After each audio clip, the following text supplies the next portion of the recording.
Aš Ieva, dirbu Mantis Magija laipiojimo salėje. Man patinka čia dirbti, nes tai geriausia vieta Vilniuje treniruotis ir smagiai leisti laiką su draugais. Šiandien trauksime 3 laiminguosius, kurie laimės 100 litų vertės čekius.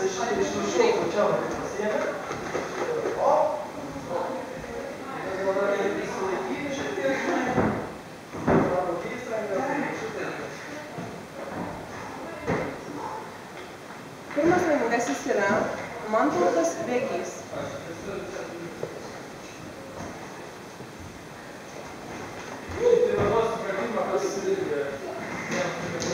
Antras laimingasis Andrei Kuleš.